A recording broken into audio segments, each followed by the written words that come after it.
Bon, aujourd'hui on va reparler des problèmes et notamment des soucis d'arbitrage qu'il y a eu autour du Real Madrid lors du match de ce week-end. Salut à tous les gars, c'est Azial. Aujourd'hui on se retrouve pour une nouvelle vidéo où on va parler de l'actualité du Real Madrid. Et honnêtement, en ce moment, actualité Real Madrid, comment ne pas parler de Bellingham, de son carton rouge et de tout ce qui se dit autour de l'arbitrage. On va bien évidemment revenir sur ce match globalement, même si dans cette vidéo j'ai pas trop calé d'image du match par rapport à d'autres faits. On va surtout revenir sur le truc de Bellingham, mais vous connaissez, en expliquant certains trucs autour de Bellingham, en expliquant mon avis, en expliquant tout ce qui se passe, un petit peu la communication de Bellingham, la communication du Real Madrid, etc. etc. Bien évidemment qu'on pourra parler aussi d'autres trucs et d'autres faits qui se sont passés ces derniers temps, même si j'ai quand même bien donné mon avis sur la question dans la vidéo débrief, tout simplement, parce que pour moi, je le dis, je le répète dans celle-là, mais n'hésitez pas d'ailleurs à aller voir quand même le débrief, c'est intéressant, mais pour moi, Bellingham quand même, faut pas l'oublier, te prive de points.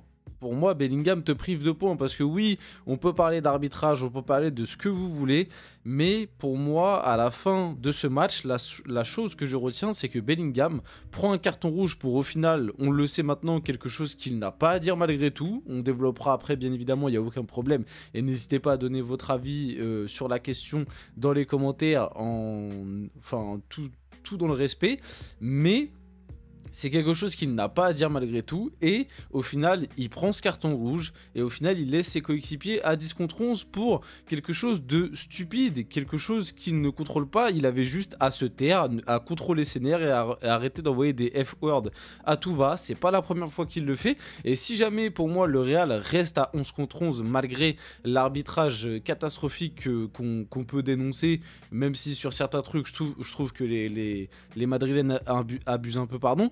Si tu restes à 11 contre 11, je suis quasi sûr à 100% que le match, tu le gagnes 2 ou 3-0. Le truc qui te prive les 2 points de ce match, c'est le fait que Bellingham prenne un rouge. C'est ça pour moi qui fait qu'à la fin tu fais match nul, parce qu'on l'a vu sur les 30 premières minutes, même c'est un peu plus tard je crois, il prend même le rouge à la 40e, bref, on l'a vu sur le début du match, globalement même sur la première mi-temps, le Real était 100 fois au-dessus, même avec un arbitrage qu'on peut estimer à des moments très discutables. Le Real était large au-dessus, le Real se serait imposé si Bellingham n'avait pas pris ce rouge. Maintenant que j'ai dit ça dans l'intro, on va pouvoir passer à la suite et rentrer dans le vif du sujet de la vidéo. Bien évidemment, avant que la vidéo commence, n'hésitez pas à liker, commenter, partager, vous abonner, ça fait toujours plaisir, ça aide pour le développement de la chaîne. Comme d'habitude, je remercie tous ceux qui le font. Là, on va essayer vraiment d'envoyer les bouchées doubles et de reprendre un rythme très conséquent. Donc j'espère que vous allez être présents, j'espère que vous allez suivre, et on y va dès maintenant. Donc, par rapport au bon vieux Bellingham, on revient sur ce qu'a déclaré déjà l'arbitre à Luka Modric pendant le match. Quand Luka Modric a voulu savoir ce que Jude Bellingham a dit à l'arbitre après son carton rouge, il m'a dit... Bon, je vais pas vous le lire, de toute façon vous savez lire, et de toute façon je pense que vous l'avez globalement vu, même si on verra qu'après au final apparemment ce serait pas exactement ça qu'il a dit, il aurait dit une petite variante. Mais j'aimerais revenir là-dessus vite fait. Parce que le F-word... je dis le F-word pour éviter de dire le gros mot, vous avez capté, parce que des fois avec YouTube, on sait jamais, donc je préfère prendre des précautions. Donc le F-word, et plus particulièrement celui-là que a entendu l'arbitre, pourquoi pour moi l'arbitre a estimé que c'était ça a priori? Mais parce qu'en fait, comme je l'ai dit dans mon débrief, le problème de Bellingham, c'est que ces derniers temps, il devient aussi insupportable. Et comme je l'ai dit dans mon débrief, je peux comprendre côté madrilène qu'il y ait des choses qui agacent en ce moment au niveau de l'arbitrage. Mais je le dis, je le répète, c'est à peu près pour toutes les équipes, mais c'est vrai qu'en ce moment, il y a des choses qui agacent un peu au niveau arbitrage. Ça, je le remets pas en question. Maintenant, c'est vrai qu'on peut aussi, dire que quand c'est le Real Madrid qui est touché par des erreurs d'arbitrage, je trouve que ça fait plus de bruit que quand c'est d'autres clubs. Mais bon, ça c'est un autre débat. Vas-y, vous savez quoi, je vais même pas vous titiller dans cette vidéo. Je vais même pas, voilà. On est dans la full objectivité. Donc, c'est vrai que ces derniers temps, l'arbitrage est un peu compliqué globalement en Liga, mais c'est vrai qu'il se passe des dingueries autour des matchs du Real. Mais moi, je vois une attitude de la part de certains joueurs, mais franchement, mettez-vous à la place des arbitres. Comme je l'ai dit dans mon débrief, quand on joue le match depuis 30 secondes et que sur le premier petit contact, t'as Vinicius directement qui te crie dessus, qui te court dessus pour réclamer une faute, pour réclamer quelque chose, mais quand t'es à la place de l'arbitre, tu te dis non mais le mec en fait il démarre le match, il a directement envie de me... Enfin voilà, vous avez compris, je vais pas dire le terme, mais il a directement envie de me saouler en fait. Et pareil pour Bellingham. Bellingham, ça fait combien de semaines que le gars, à chaque fois qu'il y a une décision où il est pas content, ou à chaque fois qu'il prend, à chaque fois il envoie des F-words à tout va. Et déjà face à l'Atlético, il est passé pas très loin du rouge. Parce que ce qu'il a. Limite, je trouve même que face à l'Atlético, c'était encore plus grave que là.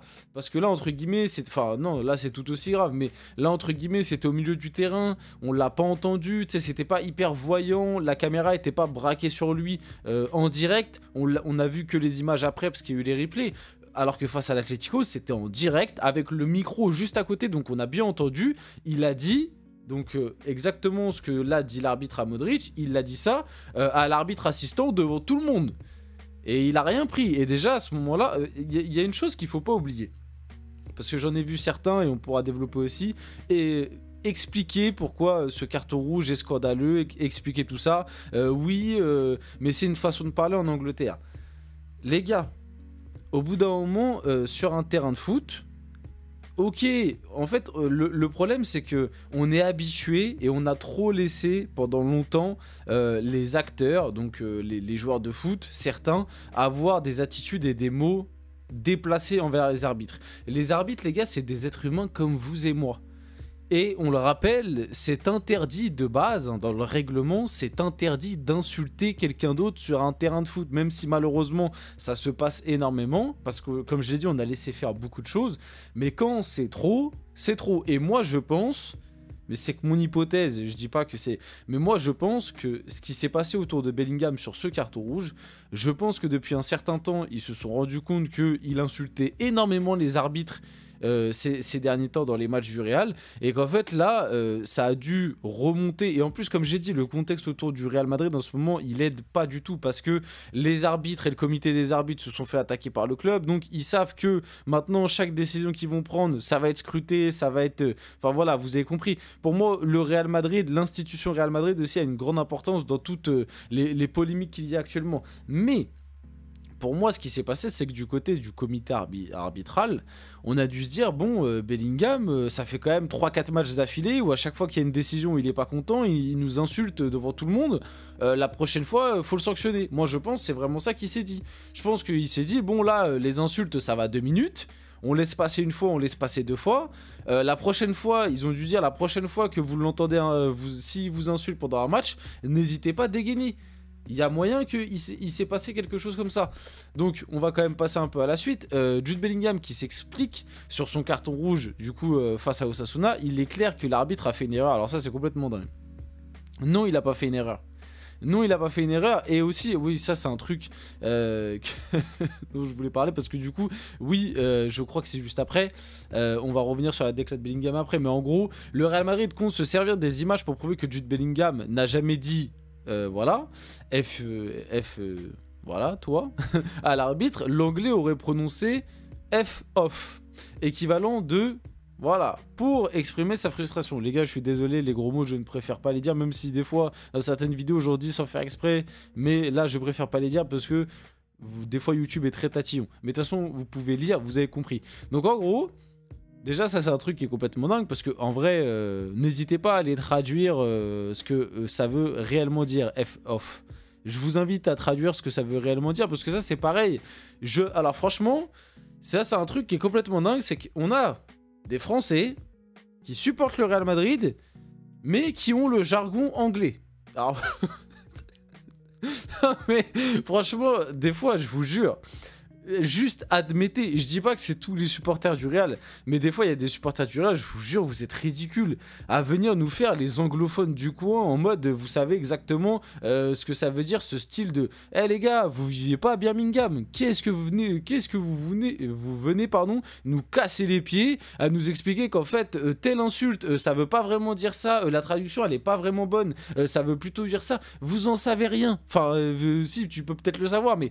Arrêtez, au bout d'un moment, la traduction, elle est claire. Je pense qu'une traduction vaut mieux qu'un mec qui habite, je sais pas où, au fin fond de la France et qui supporte le Real Madrid, mais en même temps qui connaît apparemment le jargon anglais.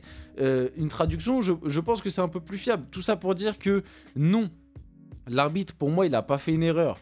L'arbitre n'a pas fait une erreur. Bellingham l'a insulté. Voilà, parce que ça reste une insulte, même si le jargon a peut-être un peu changé et que l'expression est peut-être maintenant un peu plus rentrée dans les mœurs, c'est que c'est un peu moins violent que la traduction de base, ça reste une insulte. Et le truc de non mais je me parlais à moi-même, Bellingham, arrête de te foutre de nous. Non mais arrête de te foutre de nous. Tu le regardes, t'es en train de lui parler et tu lâches le F-word et tu dis non mais je parlais à moi-même. Bref, il y a des trucs où juste juste accepte. C'est voilà, dis que t'as fait une erreur, c'est pas grave et voilà. Des fois il y a des supporters du Real qui veulent défendre l'indéfendable mais c'est pareil d'autres clubs, hein, malheureusement ça c'est le clubisme.